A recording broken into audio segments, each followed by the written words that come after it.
ഞങ്ങളുടെ മമ്മൂക്ക ഒരിക്കലും മതം നോക്കിയൊന്നുമല്ല സിനിമ ചെയ്യുന്ന കുട്ടി അന്ന് എന്തോ പറഞ്ഞതായിരിക്കാം. അതൊക്കെ ക്ഷമിക്കാൻ സുരേഷനും ക്ഷമിച്ചില്ലേ. എനിക്കെപ്പോഴും ഈ ഷൈൻഡോ ചാക്കോ, ഷെയ്ൻ ഇവർ രണ്ടുപേരുടെ പേര് മാറിപ്പോകും. പിന്നെ എത്രയോ ഹിന്ദു ആൾക്കാർ മമ്മൂക്കയുടെ ഒപ്പം അഭിനയിക്കുന്നുണ്ട്. അവരെല്ലാം മുസ്ലിമാണ്. പിന്നെ അമ്മ സംഘടന ഉള്ളവർക്ക് ഞങ്ങൾക്ക് എല്ലാവർക്കും അറിയാം മമ്മൂക്ക ഒരിക്കലും അങ്ങനെ ചെയ്യത്തില്ല. അദ്ദേഹം ജയിച്ചത് തന്നെ അദ്ദേഹത്തിനാണ് വോട്ട് കൊടുത്തത് ജനം. പക്ഷേ അങ്ങനെ ഓർത്ത് പറഞ്ഞൊന്നും ആയിരിക്കില്ല. അന്നേരത്തെ ആ സമയത്ത് എന്തെങ്കിലുമൊക്കെ പറഞ്ഞതായിരിക്കാം. പക്ഷെ അത് സുരേഷേട്ടൻ ജയിച്ചപ്പോൾ ആവശ്യമില്ലാതെ അതിനെ എന്തെങ്കിലും വേണമല്ലോ. ദേവനന്ദ അവളെ നല്ല ഭാവിയിൽ ആ കുട്ടി നല്ലൊരു ഹീറോയിൻ ആയിട്ട് ആ കുട്ടി വരും. പാട്ട് പാടുമോ? അതോ പാടുപെടും. Hi hello, welcome to CVTV. ഇന്നെൻ്റെ ഇവിടെ വിശേഷങ്ങൾ പങ്കുവയ്ക്കാനായി മലയാളികളുടെ എല്ലാം പൊന്നായ പൊന്നമ്മ ചേച്ചിയാണുള്ളത്. ചേച്ചി സ്വാഗതം. നമസ്കാരം ചേച്ചി. ഇപ്പോൾ ഏറ്റവും പുതിയ വിശേഷം ചേച്ചിയുടെ ലിറ്റിൽ ഹാർട്ട്സ് ഇപ്പോൾ ഇറങ്ങിയിരിക്കുകയാണ് അല്ലേ? അതിൻ്റെ പ്രതികരണങ്ങളൊക്കെ എങ്ങനെയുണ്ട്? ലിറ്റിൽ ഹാർട്ട്സ് ഞാൻ അഭിനയിച്ചെന്ന് പറയുന്നതൊക്കെ കൂടുതൽ എനിക്കിഷ്ടം ആ പടം നന്നായിരിക്കുന്നു എന്ന് പറയുന്നതാണ് എനിക്ക് ഏറ്റവും ഭയങ്കര ഇഷ്ടപ്പെടുന്നത്. കാരണം അതൊരു ഗസ്റ്റ് അപ്പിയറൻസ് ആയിരുന്നു. അതിൽ വേറെ നല്ലൊരു സീക്വൻസ് ഉണ്ടായിരുന്നു. അത് കട്ടായിപ്പോയി. ഞാൻ പടം കണ്ടപ്പോഴാണ് ഇപ്പോൾ കാണുന്ന ആ സീൻ ഇല്ല എന്നുള്ള കാര്യം. അത് 2 സീനേ ഉള്ളൂ എങ്കിലും അത് സാന്ദ്രയും അവരുടെ ഫാമിലിയൊക്കെ ആയിട്ട് എനിക്ക് നല്ല ഒരു അടുപ്പമുള്ള ഒരു ബന്ധം വെച്ച് പോയി ചെയ്തതാണ് അങ്ങനത്തെ ഒരു ക്യാരക്ടർ. അതിപ്പോൾ അങ്ങനെ ആ പടം കണ്ടപ്പോൾ പ്രേക്ഷകർ ചോദിക്കാൻ എൻ്റെ അടുത്ത് വിളിച്ച് ചോദിച്ചു, എൻ്റെ ചേച്ചി അതിനകത്തൊന്നും ഇല്ലല്ലോ, കുറച്ചേ ഉള്ളല്ലോ എന്നൊരു കംപ്ലൈൻറ്റ് പോലെയൊക്കെ പറഞ്ഞു പ്രേക്ഷകർ. അപ്പോൾ ഞാൻ പറഞ്ഞു ഉണ്ടായിരുന്നായിരുന്നു, എന്തോ പടത്തിൻ്റെ ലെങ്ത് എവിടെയോ കൂടി, അതുകൊണ്ട് നമ്മുടെ കുറേ പോഷൻ പോയതുകൊണ്ടാണ്, അല്ലെങ്കിൽ കണ്ടേനെന്ന് പറഞ്ഞു. കുഴപ്പമില്ല, നമുക്ക് അടുത്ത പടത്തിൽ പിടിക്കാതെ, അടുത്ത റിലീസ് ഉണ്ടല്ലോ, നമുക്ക് ആദ്യം പിടിക്കാമെന്ന് പറഞ്ഞു. പടം നല്ല രീതിയിൽ നല്ല ഹൗസ്ഫുള്ളായിട്ട് എന്താ പറയുക, കുടുംബ പ്രേക്ഷകർ ഏറ്റെടുത്ത് കഴിഞ്ഞു ലിറ്റിൽ ഹാർട്ട്സ്. അതാണ് എനിക്ക് ലിറ്റിൽ ഹാർട്ട്സിനെ പറ്റി പറയാൻ. സാന്ദ്ര ചേച്ചി എന്ന് പറഞ്ഞാൽ ഒരുപാട് സ്ട്രഗിൾ ചെയ്ത വ്യക്തിയാണല്ലോ, ഒരു പ്രൊഡ്യൂസർ ആണല്ലോ. അപ്പം ചേച്ചിയായിട്ടുള്ള എങ്ങനെയാ റിലേഷൻഷിപ്പ്? അയ്യോ, സാന്ദ്രക കുഞ്ഞായിരുന്നപ്പോഴേ എനിക്കറിയാം. സാന്ദ്രയുടെ അമ്മയും അച്ഛനൊക്കെ ആയിട്ട് ഞാൻ, റൂബി എൻ്റെ ഒരു ബെസ്റ്റ് ഫ്രണ്ടാണ് സാന്ദ്രയുടെ അമ്മ. അപ്പോൾ ഈ കുഞ്ഞുങ്ങളൊക്കെ കുഞ്ഞായിരിക്കുമ്പോൾ തൊട്ട് എനിക്ക് അറിയാവുന്ന പിള്ളേരുകളൊക്കെ വളർന്നു, അവർക്ക് അവരുടേതായ രീതിയിൽ അവർ ഇങ്ങനെയൊക്കെ പ്രൊഡ്യൂസ് ചെയ്യുന്നു, അല്ല അവർ ഈ ഇൻട്രസ്റ്റിൽ നിൽക്കുന്നു എന്ന് കാണുമ്പോൾ എനിക്ക് ഒരുപാട് സന്തോഷമാണ്. ഞാൻ അതിനെ വളരെയധികം നല്ല പോസിറ്റീവായിട്ട് കാണും. സാന്ദ്രയ്ക്ക് അതിനുള്ള മിടുക്കുണ്ട്, നല്ല മിടുക്കിയ. പിന്നെ ഒരു കാര്യം എന്ന് വെച്ചാൽ ഏകദേശം എൻ്റെയൊക്കെ സ്വഭാവം പോലെയാ, എന്നുണ്ടെങ്കിലും വെട്ടി തുറന്നു പറയും, മനസ്സിലൊന്നും വെച്ചോണ്ടിരിക്കത്തില്ല. നന്മയുണ്ട് ഒരുപാട്. അതൊക്കെ ഒരു നല്ലൊരു ക്വാളിറ്റി ഉള്ളവർക്ക് അങ്ങനെയുള്ള ആൾക്കാരെ നമുക്ക് കാണാൻ പറ്റത്തുള്ളൂ. പിന്നെ അവരുടെ അച്ഛൻ തോമസ് ചേട്ടൻ നല്ല മനുഷ്യനാണ് പുള്ളി. ഞാനും തോമസ് ചേട്ടൻ്റെ ഭാര്യയും ഭർത്താവായിട്ട് അഭിനയിച്ചിട്ടുണ്ട്. സർക്കറിയാണ് ഗർഭിണികൾ. മൂന്നാമത്തെ പടം ഞാൻ ചെയ്യുന്നത്. ഇതിൽ മാത്രമേ ഉള്ളൂ ഒരു ഇച്ചിരി കുറഞ്ഞു പോയത്. കണ്ടപ്പോൾ ഒരു വിഷമം തോന്നി. പിന്നെ ഞാൻ വിചാരിച്ചു അവരുടെ തെറ്റല്ലല്ലോ, പടം കൂടി വന്നപ്പോൾ അതിനിടയ്ക്ക് അവിടെ ഇങ്ങനെ സംഭവിച്ചു. കുഴപ്പമില്ല, ഇനി ഒരു പടം കൊണ്ടൊന്നും തീരുന്നില്ലല്ലോ, ഇനി കിടക്കുമല്ലയോ. നല്ല സൗഹൃദം അവരൊക്കെ ആയിട്ടെല്ലാമായിട്ട്. ഷെയ്ൻ ത്രൂ ഔട്ട് ഇതിനകത്ത് കോമഡി അല്ലേ? നന്നായിട്ടുണ്ട് ഷൈന്. നീ കണ്ടപ്പോൾ ഒരുപാട് സന്തോഷം തോന്നി. അബിയുടെ മോനല്ലേ, ഒത്തിരി സന്തോഷം അങ്ങനെ കണ്ടപ്പോൾ. മഹിമ ഞാനുമായിട്ട് അതിനു മുമ്പ് ഒരു പടം ചെയ്തിട്ടുണ്ട്, മാസ്റ്റർ ഫീസ്, മമ്മൂക്കായുടെ പടത്തിൽ. അന്ന് മഹിമ ഉണ്ടായിരുന്നു. അന്ന് ഗോകുൽ സുരേഷിന്റെ ജോഡിയായിട്ടായിരുന്നു. കുറച്ചേ ഉണ്ടായിരുന്നുള്ളൂ. പക്ഷെ മഹിമയ്ക്ക് ഇപ്പോഴും ഒരു ബ്രേക്ക് കിട്ടി ആർഡിക്സിന് ശേഷം. അതെ, ഷെയ്ന് പൊതുവെ റൂമേഴ്സ് കേൾക്കാറുണ്ട് ഡിപ്രഷൻ സ്റ്റാർ എന്നൊക്കെ അറിയപ്പെടുന്നതെന്ന്. ചേച്ചി എങ്ങനെ ഉണ്ടായിരുന്നു സെറ്റിൽ ഷെയ്ൻ? നല്ല മോനല്ലേ, പിന്നെ നല്ല മോന, നല്ല ടാലന്റ് ഉണ്ട്, നല്ല ടൈമിംഗ് ഉണ്ട്, നല്ല ആർട്ടിസ്റ്റാണ്. നല്ല രീതിയിൽ എല്ലാം കൊണ്ടും ടോപ്പായിട്ട് വരുന്ന ഒരു ആർട്ടിസ്റ്റാണ് ഷെയ്ൻ നിഗം. അത് എനിക്കെപ്പോഴും ഈ ഷൈൻഡോ ചാക്കോ, ഷെയ്ൻ ഇവർ രണ്ടുപേരുടെ പേര് മാറിപ്പോകും. ഈ ഷൈനെ ഞാൻ ഷൈൻ അങ്ങനെ പറയുള്ളായിരുന്നു. കഴിഞ്ഞ ദിവസം എൻ്റെ മോള് പറഞ്ഞിട്ട്, പൊന്നു മമ്മി, 2 പേരാണ്, ഷൈൻഡോ ചാക്കോ, ഷെയ്ൻ നിഗം. ഷെയ്ൻ്റെ പേര് എപ്പോഴും ഞാൻ ഷൈനെ പറയുള്ളായിരുന്നു. ഇപ്പൊ പിന്നെ ഷെയ്ൻ എല്ലാം കൊണ്ടും നല്ലൊരു ആക്ടറാണ്. പുതിയ പ്രോജക്റ്റുകൾ ഏതൊക്കെയാ ചേച്ചിയുടെ? പുതിയ പടം ഞാനിപ്പോൾ ആഷിക ഡയറക്റ്റ് ചെയ്യുന്ന പടമാണ്, റൈഫിൾ ക്ലബ് എന്നും പറഞ്ഞ മൂവിയാണ്. പിന്നെ ഒരുപാട് വർഷങ്ങൾ കൂടി ഇപ്പോൾ വാണി വിശ്വനാഥ് വീണ്ടും മലയാള സിനിമയിൽ സജീവമാവുകയാണ്. പണ്ടൊക്കെ വാണി ഇപ്പോഴത്തെ നമ്മൾ നോക്കുമ്പോൾ ഒരുപാട് നല്ല ശക്തിയുള്ള ഒരു പെണ്ണെന്നൊക്കെ പറയുമ്പോൾ നമ്മൾ ആദ്യം പോയെത്തുന്ന വാണിയിലാണ്. ശക്തിയുള്ള സ്ത്രീ പോലീസ് വേഷങ്ങളെല്ലാം, പിന്നെ ഒരാളോട് എന്നെ ആടി ഓടാ എന്നൊക്കെ പറയുന്ന ഒരു കഥാപാത്രങ്ങൾ അന്ന് ചെയ്തതൊക്കെ വാണിയായിരുന്നേ. പക്ഷെ ഒരു കാര്യം, ആ വാണി ഞാൻ കഴിഞ്ഞ കുറേ വർഷങ്ങൾ കൂടിയാണ് ഞാൻ അതിൽ കാണുന്നത്. ഞാൻ എന്ന് കണ്ടോ അങ്ങനെ തന്നെ ഇരിക്കുന്നു വാണി. കാരണം വാണിയുടെ അമ്മയായിട്ട് ഞാൻ അഭിനയിച്ചിട്ടുണ്ട്, സ്വർണ്ണകിരീടം എന്ന് പറഞ്ഞൊരു പടം വർഷങ്ങൾക്ക് മുമ്പ്. അന്ന് കണ്ട അതേ വാണി തന്നെയാണ് ഇപ്പോഴും. വാണിക്ക് ഒരു മാറ്റവും ഇല്ല. 2 കുഞ്ഞുങ്ങളുണ്ട് വാണിക്ക്. മോളെ മെഡിസിൻ പഠിക്കുക, മോനിപ്പോൾ 10th കഴിഞ്ഞു. അപ്പം ബാബുവാണ് ഇവിടെ സിനിമയിൽ നല്ല ബിസി. അപ്പോൾ അതുകൊണ്ട് എനിക്ക് വാണി നല്ല ഒരു കമ്പനിയായിരുന്നു അവിടെ. അപ്പം നല്ലൊരു പടമായിരിക്കും. ദൈവം അനുഗ്രഹിക്കട്ടെ, ഹിറ്റായി ഓടട്ടെ. 10 വർഷം മുമ്പുള്ള ചേച്ചിയും ഇപ്പോൾ ഉള്ള ചേച്ചിയും ഒരു മാറ്റവും ഇല്ല, ഒരു വ്യത്യാസവും ഇല്ല ഞാൻ കണ്ടിട്ട്. എന്താ ഹാപ്പി ആയിട്ടിരിക്കാനുള്ള റീസൺ?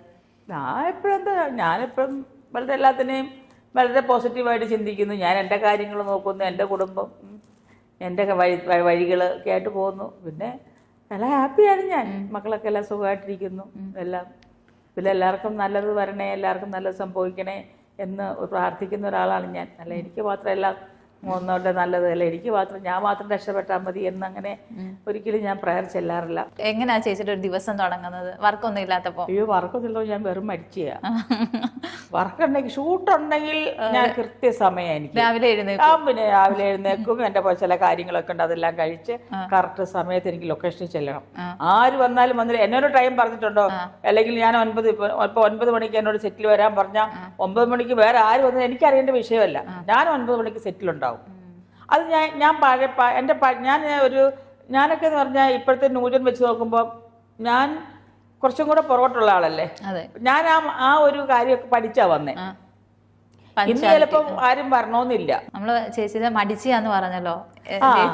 ഞാൻ രാവിലെ ഞാൻ വീട്ടിൽ ഭക്ഷണം ഇല്ലെങ്കിൽ ഷൂട്ടിംഗ് ഇല്ലെങ്കിൽ ഞാൻ ഭയങ്കര മടിച്ചാ. കാരണം ഞാൻ രാവിലെ എഴുന്നേൽക്കുമ്പോൾ 10-10:30 ആവും പതുക്കെ രാവിലെ എഴുന്നേറ്റ് വരുമ്പോൾ. പിന്നെ എൻ്റെ ഹസ്ബൻഡ് ആണെങ്കിൽ പിന്നെ അത്യാവശ്യം നന്നായി കുക്ക് ചെയ്യുന്ന ആളാണ്. അപ്പം അതുകൊണ്ട് ദൈവം അനുഗ്രഹിച്ച് എനിക്ക് എന്തെങ്കിലും പപ്പ രാവിലെ എന്തെങ്കിലും ഒക്കെ ഉണ്ടാക്കി വെച്ചിട്ടുണ്ടാവും. എന്താ ഇന്ന് പൊട്ടും ചെറുപയറും അല്ലെങ്കിൽ എന്തെങ്കിലുമൊക്കെ, അല്ലെങ്കിൽ നല്ല കപ്പയും മീൻകറി, അല്ലെങ്കിൽ നല്ല ഉപ്പുമാവും കടലക്കറി, അല്ലെങ്കിൽ ദോശമാവ് ഉണ്ടാവും. ചിലപ്പോൾ പപ്പ ഇഡ്ഡലി ഉണ്ടാക്കി വെക്കും, ഇല്ലെങ്കിൽ പപ്പ ചിലപ്പം ദോശ ഇട്ട് വയ്ക്കും. ഡയറ്റ് ചെയ്യാറുണ്ട്? ഡയറ്റിംഗ് എന്ന് പറയാൻ നമ്മളിപ്പം നേരത്തെ ഒരു കഴിച്ച അത്ര നമ്മളിപ്പോൾ കഴിക്കില്ല. ഞാൻ പിന്നെ ഡയറ്റിങ് ഞാൻ ചെയ്യാൻ തുടങ്ങിയപ്പോൾ ഡോക്ടർ എന്നെ വഴക്ക് പറഞ്ഞു. കാരണം നമുക്കൊരു സമയം കഴിഞ്ഞ് നമുക്ക് വേണ്ട കുറച്ച് കാര്യങ്ങളുണ്ട് ശരീരത്തിന്. നമ്മുടെ ഇപ്പൊ പിന്നെ ഉണ്ടല്ലോ മറ്റേ വൈറ്റമിൻ A, D, B സംഭവങ്ങളൊക്കെ ഒത്തിരി ഉണ്ടല്ലോ. അപ്പൊ അതൊക്കെ നമുക്ക് പല ഭക്ഷണത്തിൽ നിന്നും കിട്ടേണ്ടത് കിട്ടാതെയൊക്കെ വരുന്നു. പിന്നെ ഞാൻ 18 വയസ്സുള്ള ഒരു യുവതിയൊന്നും അല്ലല്ലോ ഞാൻ. അങ്ങനെ പക്ഷെ കണ്ടാല് ചേച്ചിക്ക് ഇത്ര പ്രായം തോന്നത്തില്ല. എനിക്കങ്ങനെ വലിയ പ്രായമൊന്നും ഇല്ല. എന്നാലും ഞാൻ പറയാതെ എനിക്കങ്ങനെ ഒരു വലിയ പ്രായത്തിലല്ല നിൽക്കുന്നത്. എങ്കിലും എൻ്റെ ആരോഗ്യം ഞാൻ അല്ലെങ്കിൽ ഞാൻ ശ്രദ്ധിക്കാറുണ്ട്. പിന്നെ ഇടയ്ക്ക് പിന്നെ നമ്മൾ ചെറിയൊരു ഡയറ്റ് എടുത്തപ്പോൾ ഡോക്ടർ പറഞ്ഞു വേണ്ട. അപ്പം ഞാൻ വിചാരിച്ചു കുറയ്ക്കണമെങ്കിൽ ഞാൻ കഴിക്കുന്ന ഭക്ഷണം ക്രമീകരിക്കണം. അപ്പോൾ ആ ഭക്ഷണത്തിൽ ഞാൻ ഒത്തിരി കഴിച്ചുകൊണ്ടിരിക്കുന്നിടത്തുനിന്ന് അത് ഞാൻ കുറേശ്ശെയാക്കി. അങ്ങനെ ഇപ്പോൾ കുറച്ച് ഞാൻ കുറഞ്ഞിട്ടുണ്ട്. അല്ലാതെ വലിയൊരു കുറവല്ല പറയുന്നത്. അപ്പോൾ ആൾക്കാർ വിചാരിക്കും എവിടെയാ കുറഞ്ഞതെന്ന്. ചിലപ്പോൾ ഇതിനടി ചിലപ്പോൾ ഇത് വരുമ്പോൾ അവിടെ എവിടെയത് കുറഞ്ഞേക്കുന്നതെന്ന് ആൾക്കാർ ചോദിക്കാൻ സാധ്യതയുണ്ട്. എനിക്കല്ലേ അറിയുള്ളൂ. അമ്മ സംഘടന ചേച്ചി പിന്നെ തീർച്ചയായും ഞാൻ എത്ര 27 വർഷമല്ലേ. അപ്പം ഇപ്പം കുറെ സൈബർ ബുള്ളിങ് ഒക്കെ നടക്കുന്നുണ്ട്. ഇപ്പൊ നിമിഷ സജയനെതിരായാലും മമ്മൂക്കയ്ക്ക് പുഴു എന്ന സിനിമയിൽ അഭിനയിച്ചതിനും കുറെ സൈബർ ബുള്ളിങ് ഉണ്ടായിരുന്നു. അപ്പൊ അമ്മ സംഘടന സപ്പോർട്ട് ചെയ്യുന്നുണ്ടോ അതിനൊക്കെ? ഞങ്ങൾക്ക് ഞങ്ങളുടെ മമ്മൂക്കയെ അറിയാമല്ലോ. ഞങ്ങളുടെ മമ്മൂക്ക ഒരിക്കലും മതം നോക്കിയൊന്നുമല്ല സിനിമ ചെയ്യുന്നതും നമുക്ക് കൊടുക്കുന്നതും. തന്നെയല്ലേ. പിന്നെ എത്രയോ ഹിന്ദു ആൾക്കാർ മമ്മൂക്കയുടെ ഒപ്പം അഭിനയിക്കുന്നുണ്ട്. അവരെല്ലാം മുസ്ലിമാണ്. ഒരിക്കലുമല്ല. എന്തിനാ ഞങ്ങളുടെ മമ്മൂക്കനെ ഇങ്ങനെ പറയുന്നത് കേൾക്കുമ്പോൾ ഒരുപാട് വിഷമമുണ്ട്. കാരണം അദ്ദേഹത്തിനെ സംബന്ധിച്ച് ഇപ്പോൾ ഒരേ ആവശ്യമില്ലാതെ ആൾക്കാർ, അദ്ദേഹം ഒന്നിനും ഇല്ലാത്ത ഒരാളാണ്.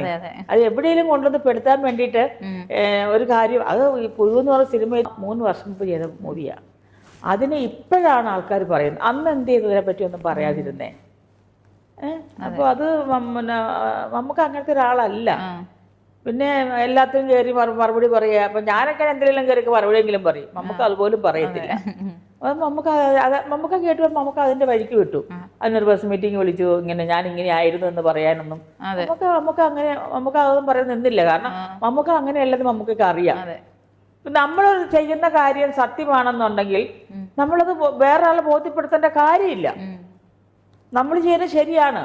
ആ ശരിക്കും നമ്മൾ വിളിച്ചിട്ട് അത് അന്ന് ഞാൻ പറഞ്ഞത് അത് ഉദ്ദേശിച്ചിട്ടായിരുന്നു എന്ന് മനസ്സിലെന്തെങ്കിലും തിങ്ങുന്നുണ്ടെങ്കിൽ മാത്രം നമ്മൾ പറഞ്ഞാൽ മതിയല്ലോ. അതുകൊണ്ടാണ് നമുക്കൊന്നും പറയാതിരിക്കുന്നത്. പിന്നെ അമ്മ സംഘടന ഉള്ളവർക്ക് ഞങ്ങൾക്ക് എല്ലാവർക്കും അറിയാം. നമുക്ക് ഒരിക്കലും അങ്ങനെ ചെയ്യത്തില്ല. നമുക്ക് അങ്ങനെ രാഷ്ട്രീയപരമായിട്ടോ മതപരമായിട്ടോ ഒന്നും സിനിമയിൽ നോക്കാതിരിക്കുന്നു. നമുക്ക് അങ്ങനത്തെ ഒരാളല്ല. സിനിമാപരമായിട്ടും രാഷ്ട്രീയപരമായിട്ടും നമുക്ക് അങ്ങനത്തെ ഒരാളല്ലെന്ന് എല്ലാവർക്കും അറിയാം. പിന്നെ എന്തിനാ അമ്മ അങ്ങനെ സപ്പോർട്ട് ചെയ്യുന്നത്? ഞങ്ങളെല്ലാം സപ്പോർട്ടാണല്ലോ. ഞങ്ങളാരും മമ്മൂക്കെതിരായിട്ട് എന്തെങ്കിലും ശരിയാ മമ്മൂക്ക അങ്ങനെയാണ് ഞാൻ പറഞ്ഞോ? ഇല്ലല്ലോ, പറഞ്ഞിട്ടില്ലല്ലോ. അപ്പോൾ അതുകൊണ്ട് ഞങ്ങളെല്ലാവരും മനസ്സുകൊണ്ട് മമ്മൂക്കയോടൊപ്പം തന്നെയാണ്. ഇപ്പം എന്നെ 10 പേർക്ക് ചീത്ത പറയണമെന്ന് മനസ്സിൽ വെച്ചിട്ടുണ്ട്. അവരെങ്ങനെ പറഞ്ഞുകൊണ്ടേയിരിക്കും. നമുക്ക് അവരെ തടുക്കാൻ പറ്റുമോ? പറ്റത്തില്ല. പറ്റത്തില്ല. നമുക്ക് നമ്മുടെ അഭിമാനമാണ് മമ്മൂക്ക. നമ്മുടെ കേരളത്തിന്റെ അഭിമാനമാണ്, അല്ലയോ? അപ്പൊ അങ്ങനെ ടർബോ സിനിമ കണ്ടു, ഞാൻ ഇഷ്ടപ്പെട്ടു. നല്ല മമ്മൂക്ക ആ പ്രായത്തിലൊക്കെ ഫൈറ്റ് ചെയ്യുന്നു നമ്മള് കണ്ടതല്ലേ. നമ്മൾ കാണുമ്പോ മമ്മൂക്ക അങ്ങനെയൊക്കെ ചെയ്യുന്ന കണ്ടോ? അല്ല മമ്മൂക്ക ആ പടത്തിൽ അങ്ങനെ അഭിനയിച്ചു, ഇത് രസം കണ്ടോ? അല്ലെ ആ പടത്തിനകത്ത് മമ്മൂക്ക ചെയ്തു കാതിൽ എന്ന സിനിമക്കകത്ത് മമ്മൂക്ക കണ്ടോ? അതങ്ങനെ അഭിനയിച്ചല്ലോ എന്നൊക്കെയല്ലേ നമുക്ക് സന്തോഷമല്ലേ? നമുക്ക് ആർക്കും ചെയ്യാൻ കഴിയാത്ത കാര്യങ്ങളല്ലേ മമ്മൂക്ക ചെയ്ത് കാണിച്ചു തരുന്നേ. നമുക്കൊരു ഇൻസ്പിറേഷൻ അല്ലേ നമുക്കെല്ലാം. എനിക്ക് മമ്മൂക്ക എപ്പോഴും മമ്മൂക്കയുടെ ഡ്രസ്സിങ്, മമ്മൂക്കയുടെ എന്താ പറയുന്ന സ്റ്റൈല് ഒക്കെ എനിക്ക് ഭയങ്കര ഇഷ്ടമാണ്. ഞാൻ എപ്പോഴും അതൊക്കെ എപ്പോഴും വാച്ച് ചെയ്യും. മമ്മൂക്ക മാത്രമല്ല, ഏത് നല്ല ആൾക്കാര് നല്ല ഡ്രസ്സ്, നല്ല അവരുടെ ഗെറ്റപ്പ് ഒക്കെയാണ് ഞാൻ അവരൊക്കെ ശരിക്കും വാച്ച് ചെയ്യാറുണ്ട്. പെണ്ണുങ്ങളെ മാത്രമല്ല ആണുങ്ങളെ ശ്രദ്ധിക്കാറുണ്ട്. നമ്മള് പെണ്ണുങ്ങളെ അല്ല, നല്ല നല്ല നല്ല നല്ല ടിപ് ടോപ്പ് ആയിട്ട് തന്നു, നല്ല ഡ്രസ്സായിട്ട് ഞാൻ പറയും കൊള്ളാല, പുള്ളി നന്നായിട്ടുണ്ടല്ലോ. അപ്പൊ ലേഡി ഇവരും കൊള്ളാം, അവരെ ഡ്രസ്സിനനുസരിച്ചാണല്ലോ മാലയും അവന് കൊള്ളാം കേട്ടോ, നന്നായിട്ടുണ്ട്. ഞാൻ അതൊക്കെ ആസ്വദിക്കാറുണ്ട്. മനസ്സിലായോ? നിമിഷ സജയൻ ഇതുപോലെ സൈബർ ബുള്ളിംഗ് ഒക്കെ ഒരുപാട് നേരിട്ടായിരുന്നല്ലോ. അത് സത്യം പറഞ്ഞാൽ അതിനെ പറ്റി എനിക്ക് അറിയത്തില്ല കേട്ടോ. ഞങ്ങളുടെ സുരേഷ് ചേട്ടനാണെങ്കിൽ, ഞങ്ങളുടെ സുരേഷ് ചേട്ടനെ സംബന്ധിച്ച് നമുക്ക് അത് സുരേഷ് ചേട്ടനെ സംബന്ധിച്ച് ഇത്രയും നല്ലൊരു മനുഷ്യനുണ്ടോ? എന്തോ ഒരു നല്ലൊരു മനുഷ്യനാണ് അദ്ദേഹം. അദ്ദേഹം ജയിച്ചത് തന്നെ അദ്ദേഹത്തിനാണ് വോട്ട് കൊടുത്തത് ജനം, വ്യക്തിപരമായ. തീർച്ചയായും അത് സുരേഷ് ചേട്ടൻ തന്നെ പറഞ്ഞല്ലോ. എന്റെ പെൺമക്കൾ 2 മക്കളുടെ കല്യാണത്തിന് സുരേഷ് ചേട്ടൻ വന്നതാണ്. അത്രയും വിളിച്ചപ്പോ സുരേഷ് ചേട്ടൻ അന്ന് MP ആയി. പിന്നീട് കല്യാണം നടക്കുമ്പോ MP-യാ. അന്ന് എവിടെയോ പോകാനുള്ള സുരേഷ് ചേട്ടൻ ഓടിയാണ് അടൂര് വന്ന് കുറച്ചു നേരം വന്ന് ഒരു കുർബാന ഉണ്ടായി. അതിനകത്ത് കുറെ നേരം ഇരുന്ന് കണ്ട് അവിടുന്ന് യാത്ര പറഞ്ഞിട്ട് അവിടുന്ന് ഓടിപ്പോകുന്നു. ഗണേശനും അവിടെ അടൂര്, എറണാകുളത്ത് കുറെ പേര് വന്നിട്ടുണ്ടായിരുന്നു. കല്യാണത്തിന് അവിടെ ഗണേശനും സുരേഷ് ചേട്ടനുമായിരുന്നു വന്ന്. അപ്പൊ അതെന്താ പുള്ളി ഞാൻ വലിയൊരാളാണ്, ഞാനിപ്പോ അവരുടെ കല്യാണത്തിലേ പോകുള്ളൂ ഒന്നും പുള്ളിക്ക് അതൊന്നുമില്ല. പുള്ളി വിളിച്ചപ്പോ തന്നെ സുരേഷ് ചേട്ടാ എന്റെ മോടെ കല്യാണം സുരേഷ് ചേട്ടാ അതോ ഞാൻ ഫോണിലൂടെയാ വിളിച്ചേ പറഞ്ഞെത്തി. മനസ്സിലായോ? നമുക്കൊരാവശ്യം പറഞ്ഞാൽ നമ്മുടെ കൂടെ ചങ്കായിട്ട് നിൽക്കുന്ന ആൾക്കാരാണ് നമ്മള് മനസ്സിലാക്കേണ്ടത്. മനസ്സിലായോ? അല്ലാതെ ഇങ്ങനെ സ്നേഹം കാണിക്കാൻ ഒരുപാട് പേരുണ്ടാവും. അത് കുറച്ചിങ്ങനെ പ്രവർത്തിക്കുന്ന ആൾക്കാർ കുറവുകളാണ്. അപ്പോൾ സുരേഷ് ചേട്ടനാണ് എന്തുമാത്രം നല്ല കാര്യങ്ങൾ കിട്ടിയിട്ടുണ്ടെങ്കിൽ അതിന്റെ പകുതിയും ആൾക്കാർക്ക് കൊടുത്തിട്ടേ ഉള്ളൂ. മനസ്സിലായോ? അത്രയും നല്ല മനുഷ്യനാണ് സുരേഷ് ചേട്ടൻ. ആ സുരേഷ് ചേട്ടൻ എതിരായിട്ട് എന്താ പറഞ്ഞത്, അതിന്റെ സത്യാവസ്ഥ എനിക്ക് എന്താണെന്ന് അറിയത്തില്ല. പിന്നെ നിശ്ചയ അങ്ങനെ ഓർത്ത് പറഞ്ഞൊന്നും ആയിരിക്കില്ല. അന്നേരത്തെ ആ സമയത്ത് എന്തെങ്കിലുമൊക്കെ പറഞ്ഞതായിരിക്കാം. പക്ഷെ സുരേഷ് ചേട്ടൻ ജയിച്ചപ്പോൾ ആവശ്യമില്ലാതെ അതിനെ എന്തെങ്കിലും വേണമല്ലോ. പിന്നെ നിങ്ങളുടെ മീഡിയയെ സംബന്ധിച്ച് എങ്ങനെയാന്ന് വെച്ച് കഴിഞ്ഞാൽ, ഞാൻ കഴിഞ്ഞ ഇന്റർവ്യൂവിൽ ഞാൻ പറഞ്ഞിട്ടുണ്ട്, സത്യങ്ങൾ അറിയുന്നില്ല. സത്യങ്ങൾ അറിയാൻ ശ്രമിക്കണം. ആൾക്കാരെ തെറ്റിദ്ധരിപ്പിക്കുക. പിന്നെ നിങ്ങൾക്കൊരു കണ്ടന്റ് കിട്ടിക്കഴിഞ്ഞാൽ ആ കണ്ടന്റിനെ കീറി മുറിച്ച് അത് 10ആയിട്ട് വിഭജനം ചെയ്യും. അതിൽ എന്തെല്ലാം എവിടെയെങ്കിലും നാക്കുളിക്ക് എന്തെങ്കിലും പറഞ്ഞ കാര്യങ്ങൾ അതിന് ഹൈലൈറ്റ് ആയിട്ട് അതിന്റെ ടൈറ്റിൽ പേരും കൊടുത്ത് നിങ്ങൾ അത് അങ്ങ് ഇടും. കാരണം പ്രേക്ഷകൻ വായിക്കണം. നിങ്ങളിപ്പോ ഞാൻ പറയുന്നത് എത്ര നിങ്ങൾ ഇപ്പൊ ആൾക്കാർ കാണാനും വായിക്കാനും നിങ്ങൾക്ക് മൈലേജ് കിട്ടാനും ആണെങ്കിൽ ഒരാളെ വേദനിപ്പിച്ചിട്ടുള്ള പൈസ നമ്മൾ നേടരുത്. അങ്ങനെയല്ല കാശുണ്ടാക്കേണ്ടത്. എന്തിനാ അവരുടെ ലൈഫ്, പ്രത്യേകിച്ച് സിനിമാ താരങ്ങളായ ആൾക്കാരെ പറ്റി എഴുതിയാലേ ജനം പെട്ടെന്ന് വായിക്കത്തുള്ളൂ. വേറെ അറിയാൻ മേലത്തെ ഒരാളെ പറ്റി പറഞ്ഞ ആരും വായിക്കില്ലല്ലോ. അതുകൊണ്ട് പെട്ടെന്ന് ഇങ്ങനെ അങ്ങോട്ട് ഇടും. ഇപ്പൊ നിഷ അന്ന് എവിടെയോ എന്തോ പറഞ്ഞതായിരിക്കാം, അല്ല ചിലപ്പോൾ എന്താ പറഞ്ഞത് ഞാൻ കേട്ടിട്ടില്ല. അത് ഉണ്ടെങ്കിൽ തന്നെ അത് അന്ന് പറഞ്ഞതല്ലേ, അത് കഴിഞ്ഞു. അതിനെ ഇപ്പൊ എടുത്തിട്ട് അതിന് ആവശ്യമില്ല വലിച്ചിടേണ്ട കാര്യമില്ല. നിഷയൊക്കെ ഞങ്ങളൊക്കെ സഹപ്രവർത്തകരല്ലേ. മനസ്സിലായോ? സുരേഷ് ചേട്ടന്, നിഷ, മമ്മൂക്ക, നിഷയല്ല സോറി നിമിഷ, സുരേഷ് ചേട്ടൻ, മമ്മൂക്ക, ഇത് ആവശ്യമില്ലാതെ ആൾക്കാർ ഇങ്ങനെ എന്താ പറയാ. അപ്പം ഞാൻ എന്തെങ്കിലും 10 പുള്ളിക്കാരത്തെ എന്തെങ്കിലും പറഞ്ഞാൽ അതായിരിക്കും ഹൈലൈറ്റ് ആയിട്ട് വരും. പക്ഷെ അന്ന് അങ്ങ് പറഞ്ഞെങ്കിൽ തന്നെ ആ കുട്ടി അന്ന് എന്തോ പറഞ്ഞതായിരിക്കാം. അതൊക്കെ അങ്ങ് ക്ഷമിക്കാൻ സുരേഷേട്ടൻ ക്ഷമിച്ചില്ലേ? പറഞ്ഞ ആരെ പറ്റിയാ? സുരേഷേട്ടനെ ക്ഷമിച്ചില്ലേ? പിന്നെ ആളുകൾക്ക് എന്താ അല്ലേ? പിന്നെ അതൊക്കെ വിട്ടുകളാ. ഞാൻ പറഞ്ഞതല്ലേ, നമ്മൾ എപ്പോഴും ഉണ്ടല്ലോ, എന്നോട് ചോദിച്ചില്ലേ എന്താ ഇത്ര സന്തോഷം, ഹാപ്പി അല്ല? നമ്മൾ എപ്പോഴും പോസിറ്റീവായിട്ടിരിക്കുക. ഈ നെഗറ്റീവിലെടുത്ത് നമ്മൾ ദൂരെ കളയുക. അപ്പൊ തന്നെ നമ്മളിലോട്ട് പോസിറ്റീവ് നമ്മളിലോട്ട് വരും. എല്ലാം നമ്മൾ ചിന്തിക്കുന്നതും നമ്മൾ കാണുന്നതും എല്ലാം അതിനെ പോസിറ്റീവായിട്ട് കണ്ടാൽ മതി. മനസ്സിലായോ? എല്ലാവരും എല്ലാ മനുഷ്യന്മാരും ദൈവങ്ങളല്ലല്ലോ, ദൈവമല്ലല്ലോ. തെറ്റുപറ്റാത്ത മനുഷ്യരുണ്ടോ? ഉണ്ടോ ഈ ലോകത്ത്? ഇല്ലല്ലോ. എല്ലാവർക്കും തെറ്റുപറ്റും. എനിക്ക് നിങ്ങൾക്കൊക്കെ തെറ്റുപറ്റാം. അപ്പൊ മനുഷ്യനെന്ന് പറയുന്നത് നമ്മൾ ക്ഷമിക്കണം, മറന്നു കളയണം, പിന്നെ വിട്ടുകൊടുക്കാനുണ്ടെങ്കിൽ വിട്ടുകൊടുക്കുക, പിണക്കങ്ങളൊക്കെ മാറ്റി വിടുക. ഞാൻ അങ്ങനെയൊക്കെ ഓർത്ത് അങ്ങനെ ചിന്തിക്കുന്നത്. ഞാൻ ആരോടും മനസ്സുകൊണ്ട് അങ്ങനെ ആദ്യം എനിക്ക് മനസ്സിൽ വരും ദേഷ്യമൊക്കെ. പിന്നെ ഞാൻ എന്നോട് തന്നെ ഞാൻ പറയും. പിന്നെ ഞാൻ പ്രേയർ നന്നായിട്ട് ഒരുപാട് പ്രേയറിൽ വിശ്വസിക്കുന്ന ഒരാളാണ്. നന്നായിട്ട് ഞാൻ പ്രേയർ ചെല്ലുന്ന ഒരാളാണ്. പിന്നെ എനിക്ക് എന്തെങ്കിലും ഉണ്ടെങ്കിൽ ഞാൻ മക്കളുമായിട്ട് ഞാൻ ഡിസ്കസ് ചെയ്യും. പക്ഷെ പിള്ളേരെല്ലാം വളരെ പോസിറ്റീവായിട്ടുള്ള, ചിലപ്പോൾ ഞാൻ വിചാരിക്കും ദൈവം ഞാൻ അവരുടെ മുന്നിൽ ഒന്നും അല്ലേ, പക്ഷേ ഞാൻ വിചാരിച്ച പോലെ അല്ലല്ലോ എൻ്റെ കുഞ്ഞുങ്ങൾ. അവരൊക്കെ എന്ത് നന്നായിട്ട് എന്നേക്കാളും നന്നായിട്ട് അവർ ചിന്തിക്കുന്നു, അവർ പറയുന്നിടത്തും കാര്യമുണ്ടല്ലോ എന്ന് എൻ്റെ കുഞ്ഞുങ്ങൾ എന്നെ പലപ്പോഴും തിരുത്തിയിട്ടുണ്ട്.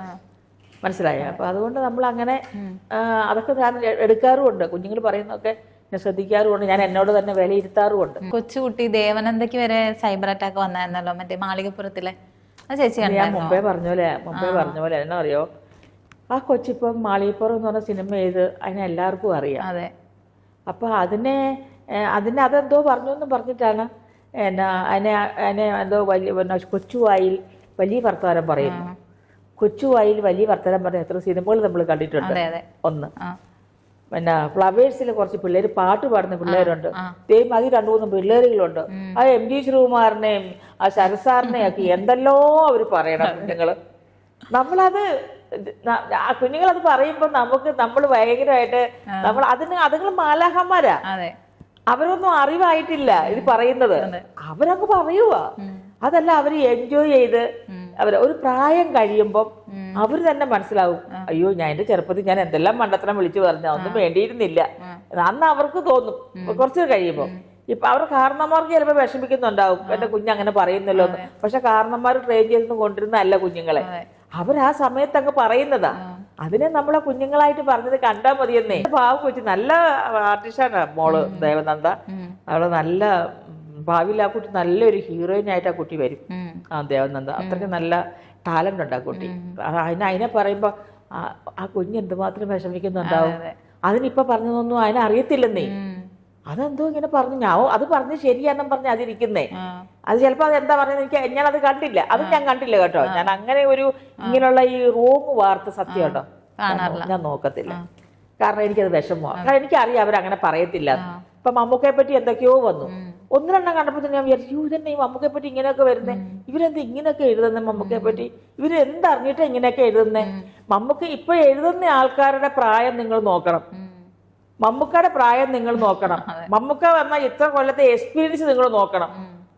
അങ്ങനെയുള്ള ഒരാൾക്ക് ഇതൊന്നും എഴുതാനേ യോഗ്യതയില്ല. അന്നേ ഉള്ള ഒരാളാണെങ്കിൽ ശരിയാ, ഇതൊക്കെ എഴുതാനും വിലയിരുത്താനും നമുക്ക് ക്വസ്റ്റ്യൻ ചെയ്യാനും അവർക്ക് അതിനുള്ള അധികാരവും കാര്യങ്ങളും എല്ലാം ഉണ്ട്. ഇന്ന് സോഷ്യൽ മീഡിയ സജീവമാണെന്ന് പറഞ്ഞിട്ട് ഇന്ന് എന്തെങ്കിലും തരത്തിലൊരാളെ നമുക്ക് തകർക്കാം എന്ന് വെച്ച് ഇങ്ങനെയൊക്കെ എഴുതുന്നത് വളരെ മോശകരമായ കാര്യമാണ്. പ്രത്യേകിച്ച് ഞങ്ങൾ മലയാള സിനിമയിൽ മമ്മൂക്ക എത്ര വർഷം മുമ്പുള്ള ആളാണ് മമ്മൂക്ക. അന്നേ മമ്മൂക്ക ഇത് കേട്ട് വരുന്ന ഒരാളാണെങ്കിൽ ശരി. അന്നും പത്രങ്ങളുണ്ട്. ഒന്നും ഞാൻ ഇതുവരെ മമ്മൂക്കയെ മോശമായി പറഞ്ഞ് ആരും ഞാൻ കേട്ടിട്ടില്ല. അപ്പം മമ്മൂക്ക ഇങ്ങനെ കണ്ടപ്പോൾ 1-2 വാർത്ത കേട്ടപ്പോൾ ഞാൻ പിന്നെ മോശം പറഞ്ഞ വാർത്ത ഞാൻ സ്കിപ്പ് ചെയ്യും. ഞാൻ വായിക്കില്ല. എനിക്കറിയാം അത് റോങ് ആണെന്ന്. എനിക്ക് മമ്മൂക്ക ഒരിക്കലും അങ്ങനെ ചെയ്യില്ല നമുക്കറിയാലോ. ഇപ്പോൾ നമ്മളെന്തിനാ വെറുതെ റോങ് ന്യൂസ് വായിച്ച് നമ്മൾ അവർക്ക് മൈലേജ് കൂട്ടുന്നേ? അതിന്റെ ആവശ്യമില്ലല്ലോ. ഞാനത് ശ്രദ്ധിക്കാറില്ല. ആദ്യമായിട്ട് ഞാനിപ്പോൾ ഇതിനെപ്പറ്റി 2 വാക്ക് ഞാൻ പറയുന്നത്.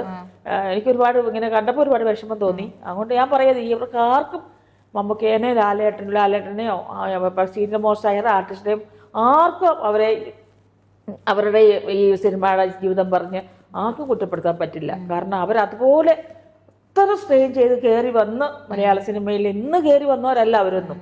അപ്പോൾ ഇങ്ങനെ നിൽക്കുന്ന ആൾക്കാരെ ഒരിക്കലും ഇന്നും നിങ്ങൾ വിചാരിക്കണം മമ്മൂക്കയും ലാലേട്ടനും ഒക്കെ ഷീലാമ്മ മധുസാർ എന്ന് പറഞ്ഞാലുണ്ടല്ലോ ഇന്നും അവർ എന്തുമാത്രം റെസ്പെക്റ്റോട് കൂടി എന്നറിയാമോ അവര് മധുസാറിനൊക്കെ മുന്നേ പോയി നിൽക്കുക സംസാരിക്കുക എന്ന് പറഞ്ഞു എന്ത് വിനയവും എന്ത് കാര്യമായിട്ടാ അവരിപ്പോഴും ഞാൻ സംസാരിച്ച് കണ്ടിട്ടുള്ളത്. അവർക്കെന്താ അത്രയും താഴേണ്ട കാര്യമുണ്ട് അവരുടെ മുന്നിൽ? ഒന്നുമല്ല. അവർക്കറിയാം അവരിലേക്കാൾ മുന്നേ വന്ന ആൾക്കാരാണ് മധുസാറും ഷീലാമ്മയെന്ന്. അതൊക്കെ നമ്മൾ കാണുന്നതാ. അത് വെച്ചിട്ട് ഇങ്ങനെ ഉള്ള ആൾക്കാർ ഈ മോശം എഴുതി ഇങ്ങനെ ഓരോ കാര്യം പറഞ്ഞ് ആരോ ഇങ്ങനെ എഴുതിയെന്ന് പറയുന്നത് സത്യാവസ്ഥ എന്താ? ശരിയാണ്, സത്യാവസ്ഥ എന്താണെന്ന് ഒന്ന് ചോദിച്ചിട്ട് അല്ലെ വേറെ ആരോടെ. ഇപ്പോൾ എനിക്കൊരു പ്രശ്നം ഉണ്ടായി, എന്നെ വിളിച്ചാൽ ഞാൻ ചിലപ്പോൾ ചീത്ത പറഞ്ഞിരിക്കും. ചിലപ്പോൾ ഞാനോട് ബന്ധപ്പെട്ട് നിൽക്കുന്ന ആൾക്കാരുമായിട്ട് പൊന്നമ്മ ബാബുവിൻ്റെ ആളാണോ, പൊന്നമ്മ ചേച്ചിയുടെ സ്റ്റാഫാണോ, അല്ലെ എന്താ അവിടെ പ്രശ്നം, എന്താ നടന്നത് അവിടെ, സത്യസന്ധമായ കാര്യം എന്താ എന്ന് പറയുന്ന എന്ന് ഒരാൾ കറക്റ്റായിട്ട് പറയുമ്പോൾ അതാണ് എഴുതാം. അതല്ല ആരും എന്തോ പറഞ്ഞു കേട്ടെന്നും പറഞ്ഞ് പിന്നെ ഇപ്പോൾ ഉണ്ടെന്ന് എല്ലാവരും പറയുന്നു. ഈ PR വർക്ക് ഒത്തിരി പേര് ഇങ്ങനെ മോശമായിട്ട് എഴുതാനും ഇങ്ങനെ തകർക്കാനും ഒക്കെ ഒത്തിരി പേര് ഇങ്ങനെയൊക്കെ എഴുതുന്ന ആൾക്കാരും ഉണ്ട്. അതൊക്കെ നിലനിൽപ്പുണ്ടോ? അതൊക്കെ പോയി ആ അരിയൊക്കെ എത്ര നാളുള്ളൂ. അവർക്കൊന്നും അധികം നാൾ അങ്ങനെയുള്ള അരിയൊന്നും ചോറ് മേടിച്ച് തിന്നാനുള്ള യോഗം ഉണ്ടാവില്ലെന്ന് ഞാൻ പറയണേ. അതാണ് ഏറ്റവും വലിയ തെറ്റ്. ഇപ്പോൾ ഉള്ള ആക്ടേഴ്സിന് പൊതുവെ ബഹുമാനക്കുറവുണ്ട്. ഇപ്പൊ ഇന്റർവ്യൂകളൊക്കെ ഇരിക്കുമ്പോഴാണെങ്കിലും ബഹുമാനക്കുറവ്. പണ്ടത്തെ പറഞ്ഞല്ലോ മമ്മൂക്ക, ഷീല അവരെയൊക്കെ കാണുമ്പോഴത്തേക്കും ബഹുമാനിക്കുന്ന നല്ല അതുപോലെയാണ് ബഹുമാനിക്കുന്നത്. അപ്പൊ ഇപ്പോൾ ഉള്ള ആക്ടേഴ്സിന് ന്യൂജൻ ആൾക്കാർക്ക് ഇങ്ങനെ ഒരു ബഹുമാനക്കുറവ് തോന്നിയിട്ടുണ്ടോ ചേച്ചിക്ക് എപ്പോഴെങ്കിലും? അത് ഞാൻ മുമ്പേ പറഞ്ഞ പോലെ ഒരു കാര്യം ഞാൻ പറഞ്ഞില്ലേ, എന്താ പറയണേ, ലിവിങ് ടൂതറിനെ പറ്റി പറഞ്ഞ പോലെ അന്ന് ഞങ്ങൾക്ക് മുന്നേ ഞാൻ വരുമ്പോൾ മമ്മൂക്ക, ലാലേട്ടൻ, മുരളിച്ചേട്ടൻ, തിലകൻ ചേട്ടൻ അങ്ങനെ ഒരു വരുമ്പോൾ അവരൊക്കെ നമ്മുടെ മുന്നിൽ നിന്ന് കാണിക്കുന്ന കാര്യങ്ങൾ കണ്ടുപഠിച്ചു. വീട്ടിൽ നിന്ന് അച്ഛനും അമ്മയും പറഞ്ഞു തരുന്ന കാര്യങ്ങളുണ്ട്. പിന്നെ സ്കൂളിൽ നിന്ന് അധ്യാപകർ നമ്മളെ പറഞ്ഞു തരുന്നവരാണ്. നമ്മളെ നമ്മളായി നല്ലതായിട്ട് മാറ്റുന്നത്, നല്ലൊരു വ്യക്തിയാക്കി മാറ്റുന്നത് നമ്മുടെ അച്ഛനും അമ്മയും, നമ്മുടെ ടീച്ചേഴ്സ്, നമ്മുടെ ഗുരുക്കന്മാർ, ഇവരൊക്കെയാണ് നമ്മൾ നല്ല മനുഷ്യരായിട്ട് നമ്മളെ മാറ്റുന്നത്. ആ ഒരു സ്കൂളിലായാലും നമ്മൾ മുതിർന്നവരെ ബഹുമാനിക്കണം, അവരെ ചെയ്യണമെന്ന് സ്കൂളിൽ നിന്ന് പഠിക്കുന്ന വീട്ടിൽ നിന്ന് അച്ഛനും അമ്മയും പറഞ്ഞു തരുന്നു. അങ്ങനെ തന്നെയാണ്. മൂത്തവരെ കണ്ട ബഹുമാനിക്കണം, അവരെ കണ്ട ഒന്ന് എഴുന്നേക്കണം, കാലുമേ കാല് കയറ്റി വെക്കരുത്, കാലാട്ടരുത്. അതോടൊപ്പം തന്നെ എന്താ പറയുക, അങ്ങനെ പല കാര്യങ്ങളും കാല് ആട്ടിക്കൊണ്ട് സംസാരിക്കരുത്. അത് അന്നേ വീട്ടിൽ നിന്ന് പറഞ്ഞു തരുന്ന കാര്യങ്ങളാണ്. അതൊക്കെ കേട്ട് വളർന്ന ഒരാളാണ് ഞാനെന്ന രീതിയിലും. ഇപ്പോഴത്തെ കുഞ്ഞുങ്ങളോട് അന്നത്തെ ഒരു കാര്യങ്ങളല്ല ഇപ്പം നടക്കുന്നത്. ഇപ്പോഴത്തെ കാലമേ മാറി വേറെ കാലത്തിലാണ് ഇപ്പോഴത്തെ ജനറേഷൻ. അപ്പോൾ അപ്പോഴത്തെ കാലം ഇപ്പോഴത്തെ ജനറേഷൻ പറഞ്ഞ് അവർക്ക് മനസ്സിലാവില്ല. അല്ലെങ്കിൽ അങ്ങനെ ന്യൂ ജനറേഷനിലുള്ള മക്കളുമാർ നല്ല മക്കൾസുണ്ട്, മര്യാദ കാണിക്കുന്നവരും ബഹുമാനം കാണിക്കുന്നവരും, അല്ലെങ്കിൽ ഞാനീ പറഞ്ഞ അച്ഛനും അമ്മയും നന്നായിട്ട് വളർത്തിക്കൊണ്ട് വന്ന കുഞ്ഞുങ്ങളും ഉണ്ട്, ഇല്ലെന്ന് ഞാൻ പറയുന്നില്ല. പക്ഷെ അതുങ്ങൾ വേറെ തരത്തിൽ ചിന്തിക്കുന്ന ഞാൻ നേരത്തെ ആലോചിച്ചിട്ടുണ്ടായിരുന്നു, ഇതെന്താ കുഞ്ഞുങ്ങൾ ഇങ്ങനെ ചെയ്യുന്നത്. പിന്നെ ഞാൻ എന്നോട് തന്നെ ചോദിച്ചു, കാരണം ആ കുഞ്ഞുങ്ങൾ ചിലപ്പോൾ ഇതൊന്നും കണ്ടിട്ടുണ്ടാവില്ല, അല്ലെങ്കിൽ ആരും പറഞ്ഞു കൊടുത്തിട്ടുണ്ടാവില്ല, അല്ലെങ്കിൽ എനിക്ക് കിട്ടിയ ഒരു ഇവരൊക്കെ ഇതിൻ്റെ പുറകിലൊന്നും അത്രയൊന്നും ആ കാര്യങ്ങൾ അവർക്ക് കിട്ടിയിട്ടുണ്ടായിരിക്കില്ല. ഞാൻ ഒരാളെ കണ്ട എഴുന്നേറ്റ് ഒന്ന് നമസ്കാരം പറഞ്ഞു, അല്ലെങ്കിൽ നമ്മൾ എന്താ തുടങ്ങുന്നതിന് മുന്നേ നമ്മുടെ ഗുരുക്കന്മാരെ കണ്ട ഒന്ന് പോയി നമ്മളൊന്ന് കാല് തൊട്ട് നമ്മളൊന്ന് നമസ്കരിച്ചു, അല്ലെങ്കിൽ ക്യാമറ തൊട്ട് നമ്മളൊന്ന് വണങ്ങി. അത് നമ്മൾ സ്ഥിരം ചെയ്ത ഒരു കാര്യങ്ങളാണ്. ഇന്നത്തെ കാലത്ത് അങ്ങനെയൊക്കെ ചെയ്യുന്നുണ്ടോ എനിക്കറിയത്തില്ല, പക്ഷെ കുറേ ആൾക്കാർ ചെയ്ത് കണ്ടിട്ടുണ്ട്. അപ്പോൾ ഒരു ന്യൂജൻ ആൾക്കാരെ സംബന്ധിച്ച് പക്ഷെ മിടുക്കന്മാരല്ലേ എല്ലാം, നല്ല മിടുക്കന്മാരാണ്, മിടുക്കികളും മിടുക്കന്മാരുമാ. പണ്ടത്തെ പോലെയാണോ സിനിമ? ഇപ്പം ടെക്നിക്കലായിട്ടും ടെക്നീഷ്യൻ നല്ല എന്താ പറയുക, ടെക്നോളജി അങ്ങോട്ട് വളർന്നു. സിനിമ നല്ല വലിയ ഫ്രെയിമിലൊക്കെ സിനിമ വരാൻ തുടങ്ങി. എന്താ പറയുക, ഹിറ്റ് പടങ്ങൾ വരുന്നു, നല്ല നല്ല ആശയങ്ങൾ, നല്ല നല്ല കഥകളൊക്കെ വരുന്നു. അപ്പം അവരെ നമ്മൾ ഒരു വശത്തെ എല്ലാം കൂടെ കുറ്റപ്പെടുത്താൻ പറ്റില്ല. അവരുടെ ഞാൻ മുമ്പേ പറഞ്ഞ പോലെ അവനവൻ ചെയ്യണമെന്ന്, അവനവൻ നന്നാവണമെന്ന് അവനവൻ തീരുമാനിക്കണം. ഇപ്പം ഞാൻ നിങ്ങളെ വിളിച്ചിട്ട് നിങ്ങൾ ഇങ്ങനെ നടക്കാൻ പറഞ്ഞാൽ നിങ്ങൾ പറയണേ എനിക്ക് സൗകര്യം ഇല്ലെന്ന് പറയുകയാണല്ലോ, ഞാൻ എന്തിനാ പറയണേ? പറയണ്ടല്ലോ. ആ എല്ലാ കുട്ടികൾക്കും അച്ഛനും അമ്മയുണ്ട്, ആ അച്ഛനും അമ്മയും വേണം അവരെ നല്ലത് പറഞ്ഞു കൊടുക്കാൻ. അല്ല നമ്മളെ പോലെ ആളെങ്കിലും വന്നിരുന്നിട്ട് മറ്റുള്ള പിള്ളേരെ കുറ്റം പറയാൻ, അല്ലെങ്കിൽ അവരങ്ങനെയായിരുന്നു ഇങ്ങനെയായിരുന്നു ഞാൻ പറയാനില്ല. കാരണം എനിക്കത് എൻ്റെ കുഞ്ഞുങ്ങൾ പറഞ്ഞപ്പോഴും എനിക്കത് എന്നോട് ചോദിച്ചു, മമ്മി എന്ത് ചെയ്യും മമ്മി? ഞാനൊരു ഇൻ്റർവ്യൂവിൽ പറഞ്ഞായിരുന്നു ഈ മൂത്തവരെ ഇപ്പോഴത്തെ ജനറേഷൻ റെസ്പെക്ട് ചെയ്യുന്നില്ല. അപ്പോൾ എൻ്റെ മോൾ എന്നോട് ചോദിച്ചു, മമ്മി ഞാൻ ഒരാൾ പറഞ്ഞാൽ ഇത് മാറുമോ? എന്തിനാ മമ്മി വെറുതെ മമ്മി ആവശ്യമില്ലാത്ത കാര്യങ്ങൾ സംസാരിക്കണേ? അവരാ ലോകത്ത് ജീവിച്ചവരല്ലല്ലോ. ശരിയാ, ഞാൻ ചിന്തിച്ചു. അപ്പോൾ ഞാൻ ആലോചിച്ചു, ഞാൻ എന്തിനാ പറയണേ? ആ കുഞ്ഞുങ്ങളെ, എൻ്റെ കുഞ്ഞുങ്ങളെ ഞാൻ നന്നായിട്ട് പഠിപ്പിച്ചു, അവർക്ക് എങ്ങനെയൊക്കെ പെരുമാറണമെന്ന് ഞാൻ പഠിപ്പിച്ചു, അവർക്ക് എവിടെ ജോലി കിട്ടണമെന്ന് ആഗ്രഹിച്ചു, അവരെ കല്യാണം കഴിപ്പിച്ചു, അവരെല്ലാം ഞാൻ ആഗ്രഹിച്ച പോലെ അവർക്കെല്ലാം ജോലിയായി, അവരെല്ലാം നല്ല സെറ്റിൽഡുമായി, അവർക്കെല്ലാം നല്ല എനിക്ക് കൊച്ചുമക്കളുമായി. ഞാൻ എൻ്റെ കാര്യങ്ങൾ ശ്രദ്ധിച്ചാൽ പോരെ? മറ്റുള്ളവർ അത് ചെയ്യുന്നില്ല ഇത് ചെയ്യുന്നില്ല, ഞാൻ എന്തിനാ ശ്രദ്ധിക്കുന്നേ? അത് ശ്രദ്ധിക്കുന്നത് അവരുടെ അച്ഛനും അമ്മയും അല്ലേ, ഞാനാണോ? അച്ഛനും അമ്മയും ഇല്ലാത്ത മക്കളെ ഞാൻ അനാഥനാണ്, ഒന്നും ആരും എനിക്കൊന്നും പറഞ്ഞു തരാനില്ല എന്ന് പറയുവാണെങ്കിൽ ഒരാൾക്ക് നമുക്ക് ക്ലാസ് കൊടുക്കാം. അതല്ലാതെയുള്ള ആൾക്കാർക്ക് ഞാൻ പറയണോ? പറയണ്ട. പിന്നെ അവർ ഇപ്പം പറഞ്ഞ പോലെ നമ്മൾ ഈ ആൾക്കാരെ കുറ്റം മാത്രം പറയാതെ അവരുടെ നല്ല വശങ്ങൾ ഒരുപാടുണ്ട്. അവർക്ക് നല്ല നല്ല സിനിമകൾ, നല്ല നല്ല പിന്നെ ആക്ടേഴ്സ്, നല്ല നല്ല ആക്ടർ, നല്ല നല്ല ക്യാമറാമാൻ, നല്ല നല്ല മ്യൂസിക്, എല്ലാം നല്ല എന്താ പറയണേ, പറയാൻ വാക്കുകളില്ല. മിടുക്കനും മിടുക്കന്മാരും മിടുക്കികളുമാണെന്ന് ഞാൻ പറയുള്ളൂ ഇപ്പോഴത്തെ ന്യൂ ജനറേഷൻ. പിന്നെ സോഷ്യൽ മീഡിയയെ പറ്റി ഞാൻ പറഞ്ഞത്, സോഷ്യൽ മീഡിയ എല്ലാം കൊണ്ട് നല്ലത് തന്നെയാണ്, പെട്ടെന്ന് ഒരാളിലേക്ക് വാർത്ത എത്തിക്കാനും. പണ്ടാണ് ഞാൻ എപ്പോഴും ഓർക്കുന്നത്, നമ്മൾ ഒരു കാര്യം ഒരാളെ അറിയിക്കണേ കമ്പി അടിക്കണം, കമ്പി അടിച്ചിട്ട് പിറ്റേ ദിവസമോ 2 ദിവസം കഴിഞ്ഞാൽ കിട്ടുന്നേ അറിയാൻ. അല്ലെങ്കിൽ പണ്ട് ഫോൺ ബുക്ക് ചെയ്തിട്ട് ട്രിങ്കോൾ ബുക്ക് ചെയ്യണം, ട്രിങ്കോൾ ബുക്ക് ചെയ്തിട്ട് കാത്തിരിക്കുക, കാരണം കോൾ ഇങ്ങോട്ട് വരാൻ വേണ്ടി. അതൊന്നും വേണ്ടല്ലേ ഇപ്പൊ എല്ലാം നമ്മുടെ കൈക്കകത്ത് നമ്മുടെ കൺമുമ്പിൽ എല്ലാം ഉണ്ട് അല്ലേ? അപ്പൊ ഇതെല്ലാം ഉണ്ടായി നമ്മൾ ആരോടാ നന്ദി പറയണ്ടേ? ദൈവത്തിനോടാ നമ്മൾ നന്ദി പറയേണ്ടത്. പണ്ടുള്ള സിനിമകളെ അപേക്ഷിച്ചിട്ട് ഇപ്പോൾ ഉള്ള സിനിമകളിൽ ഒരുപാട് മോശം വാക്കുകൾ യൂസ് ചെയ്യുന്നുണ്ടല്ലോ, അതുവഴി കുട്ടികൾ വഴിതെറ്റിപ്പോവാനും ഒക്കെ, അതുപോലെ പിള്ളേർ അത് ലാംഗ്വേജ് ഒക്കെ യൂസ് ചെയ്യാറുണ്ടല്ലോ. അപ്പം ചേച്ചിക്ക് എപ്പോഴെങ്കിലും തോന്നിയിട്ടുണ്ടോ ഈ ഡയലോഗുകൾ വേണ്ടായിരുന്നു, സിനിമ കാണുമ്പോൾ എപ്പോഴെങ്കിലും തോന്നിയിട്ടുണ്ടോ വേറെ രീതിയിൽ അത് അവതരിപ്പിക്കാമായിരുന്നല്ലോ ആ ഡയലോഗുകൾ, അങ്ങനെ തോന്നിയിട്ടുണ്ടോ? ചില സിനിമകൾക്ക് അതൊക്കെ ആവശ്യമായി വരുന്നേ. കാരണം പണ്ടെന്ന് നമ്മൾ പറയില്ലേ ചീത്ത വാക്കുകളില്ല, നമ്മളിപ്പോൾ കാണുന്നു എന്നൊക്കെ, പണ്ടും ഉണ്ട് എല്ലാം. പക്ഷെ അത് ഇങ്ങനെ വരാൻ അതിനുള്ള ഒരു വഴിയില്ലായിരുന്നു, മനസ്സിലായോ? പക്ഷെ ഇന്ന് ഒരാളെ നമ്മളെ ബുദ്ധിമുട്ടിച്ചു വിഷമിപ്പിച്ചു എന്ന് പറയുന്നതിന് ഇന്ന് പെട്ടെന്ന് അറിയുന്നില്ലേ? പണ്ടും അതൊക്കെ ഉണ്ടായിട്ടില്ലേ? കൊച്ചുകുട്ടിയെ ദ്രോഹിക്കുന്നു അല്ലെങ്കിൽ പീഡിപ്പിക്കുന്നു, പണ്ടും ഉണ്ട്. പക്ഷെ അതിങ്ങോട്ട് ഫ്രെയിമിലോട്ട് വരുന്നില്ലായിരുന്നു. പക്ഷെ ഇപ്പൊ എല്ലാം ഫ്രെയിമിലോട്ട് വരുന്നുണ്ട് എല്ലാം, കാരണം മുന്നിലോട്ട് എത്തിപ്പെടുന്നുണ്ട് പെട്ടെന്ന് എല്ലാം. അപ്പൊ അതുകൊണ്ട് ഞാൻ പറയുന്നത് അത് സിനിമയുടെ ഒരു ഇപ്പൊ നമ്മൾ ചുരുളി എന്ന് പറഞ്ഞൊരു പടം ഞാൻ കണ്ടു. ആക്ച്വലി നമുക്ക് സഹിക്കാൻ പറ്റത്തില്ല. പക്ഷെ അതിന്റെ അവർ പറയുന്നത് വെച്ചാൽ അങ്ങനെ ഒരു നാടാ, ആ നാടിന്റെ പ്രത്യേകതയാണ് ആ പടത്തിനകത്ത്. എന്താണ് അതിന്റെ ലൊക്കേഷനും എന്താ അതിന്റെ ക്യാമറ വർക്കും ഒക്കെ എനിക്ക് ഇഷ്ടമുള്ളൊരു പടമാണ്. പക്ഷെ ചീത്തവാക്കല്ല ഞാൻ പറഞ്ഞത്, ഞാൻ അതിന്റെ ഇതാ പറഞ്ഞത്, അതിന്റെ ആ ഫ്രെയിമും വളരെ ബ്യൂട്ടിഫുൾ, ആ തെറി ഒഴിച്ച്. പക്ഷെ അതിനകത്ത് അങ്ങനെ കുറച്ച് വന്ന ആൾക്കാർ കണ്ടില്ലേ? അതായത് ഒരുപാട് ആൾക്കാർ കണ്ടു, എല്ലാവരും കാണും അതൊന്ന്. എന്നൊന്ന് നമ്മൾ അത് പഠിച്ചു കൊണ്ട് നമ്മൾ ഇറങ്ങിയിട്ട് ആരെങ്കിലും ചീത്ത വിളിക്കാൻ പോവുകയാണോ? ഈ ലോകത്ത് എല്ലാവർക്കും എല്ലാം അറിയാം, പക്ഷെ അതൊന്നും ആരും പറയുന്നില്ല എന്നുള്ള എല്ലാവരുടെയും മനസ്സിലുണ്ട് എല്ലാ വാക്കുകളും ഇല്ലേ? അപ്പൊ അത് നമ്മൾ ചില സിനിമകളിൽ അത്യാവശ്യമായിട്ട് വരുന്ന ഘട്ടങ്ങളിൽ ഇപ്പം വരുന്നതാണെങ്കിൽ അതിന് ഞാൻ ചെയ്ത സിനിമകളിലൊന്നും അങ്ങനെ ഉണ്ടായിട്ടില്ല. പിന്നെ മോശം വാക്കുകളോ അല്ല അങ്ങനെയുള്ള വാക്കുകളോ ഒന്നും ഞാൻ ചെയ്ത സിനിമകളിൽ ഉണ്ടായിട്ടില്ല. അന്ന് ഞാൻ പറഞ്ഞ ഒരു ഡയലോഗ് പ്രസന്റേഷൻ അല്ല ഇന്നെല്ലാം നമ്മൾ തമ്മിൽ റിയൽ ആയിട്ട് നമ്മൾ സംസാരിക്കില്ലേ, അതുപോലെ സിനിമ ഇപ്പൊ മാറ്റങ്ങൾ വന്നു എല്ലാ തരത്തിലും. പണ്ടൊക്കെ ഇങ്ങനെ കാണാപ്പാടം പഠിച്ചിട്ട് പറയണമായിരുന്നു, ഇന്നും കാണാപ്പാടം പഠിക്കണം.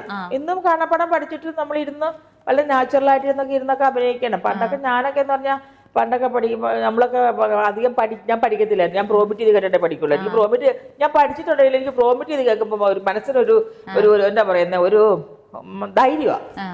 എൻ്റെ ഡയലോഗ് പോവില്ല, എനിക്ക് കറക്റ്റായിട്ട് കിട്ടും. എനിക്കൊരു അത് കേൾക്കുന്ന എനിക്ക് ഭയങ്കര ഇഷ്ടമാണ്. പക്ഷെ അങ്ങനെ കേട്ടിട്ട് പഠിച്ച് പെട്ടെന്ന് കാണാൻ പറഞ്ഞ് പഠിക്കാൻ പറയുമ്പോൾ അങ്ങനെ. പക്ഷെ ഇപ്പം ഞാൻ പിന്നെ എല്ലാം കാണാൻ പഠിച്ച് ഞാനിപ്പോൾ സിനിമയ്ക്ക് ജോഷി സാറിൻ്റെ പടങ്ങളൊന്നും ഒരിക്കലും പ്രോമിറ്റില്ല, കാണാൻ പഠിച്ച് തന്നെ പറയണം.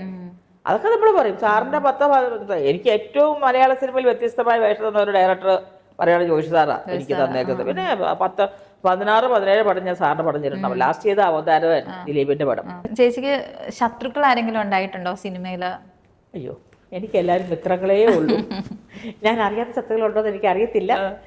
ഞാൻ ഇതുവരെ അങ്ങനെ വിശ്വസിച്ചിട്ടില്ല. ശത്രുക്കളുണ്ടോ ഒന്നും ഇതുവരെ എൻ്റെ നിലവിൽ ഞാൻ ഒന്നും അറിഞ്ഞിട്ടില്ല. എല്ലാവരും എന്നോട് ഭയങ്കര സ്നേഹമായിട്ട്, ഞാൻ പറഞ്ഞില്ലേ, എല്ലാവരും എന്നെ വളരെയധികം സ്നേഹിക്കുന്നുണ്ട്, റെസ്പെക്ട് ചെയ്യുന്നുണ്ട്, എന്നെ ബഹുമാനിക്കുന്നുണ്ട്. തിരിച്ച് ഞാനും അവരെ അതുപോലെ റെസ്പെക്ട് ചെയ്യുന്നുണ്ട്, സ്നേഹിക്കുന്നുണ്ട്, ബഹുമാനിക്കുന്നുണ്ട്. നമുക്ക് അങ്ങോട്ട് കൊടുത്താലേ നമുക്ക് തിരിച്ചിങ്ങോട്ടും കിട്ടത്തുള്ളൂ. അതുകൊണ്ട് ഞാൻ ശത്രുക്കള് ഇനി ഉണ്ടെങ്കിൽ തന്നെ ഞാൻ അവിടെ ഏൽപ്പിച്ചേക്കുക. ഇനി ചെയ്യാൻ പോകുന്ന സിനിമകൾ ഏതൊക്കെയാണ്? ചെയ്യാൻ പോകുന്ന സിനിമകൾ ഒന്ന് മ്ലേച്ഛൻ എന്ന് പറഞ്ഞൊരു മൂവിയാണ്. അതൊരു ബോംബെ ഡയറക്ടറാണ് ചെയ്യുന്നത്. പിന്നെ ഇപ്പം അങ്ങനെ ഉണ്ട്. പിന്നെ സുമതി വളവെന്ന് പറഞ്ഞ അന്ന് പറഞ്ഞല്ലോ, അതിലുണ്ട്. ഇനി അത് ഉണ്ടെന്ന് അങ്ങനെ പറയുന്നുണ്ട്. പിന്നെ ഉള്ള ഒരു പടം അതാ എന്നാൽ സേതു ഡയറക്റ്റ് ചെയ്യുന്നൊരു പടം വരുന്നുണ്ട്. പിന്നെ നമ്മുടെ ആൾക്കാരുകളെല്ലാം പിന്നെ ഇപ്പോൾ ഓണം കഴിഞ്ഞതിലൂടെ എല്ലാം ഒന്ന് ചാലാവും. അങ്ങനെയുള്ള പടങ്ങളാണ് ഇപ്പം നിലവിൽ നിൽക്കുന്നത്. ഇത്രയും സമയം നമ്മളൊപ്പം സ്പെൻഡ് ചെയ്ത സമയം ചെലവഴിച്ച ചേച്ചിക്ക് ഒരുപാട് നന്ദി. അതുപോലെ തന്നെ ഇനി ഒരുപാട് അവസരങ്ങൾ ചേച്ചിക്ക് വരട്ടെ. ആത്മാർത്ഥമായിട്ട് തന്നെ ഈശ്വരനോട് പ്രാർത്ഥിക്കുന്നു. നല്ല വാക്കുകൾക്ക് നന്ദി. പാട്ട് പാടുമോ? അതോ? പാടുപെടും.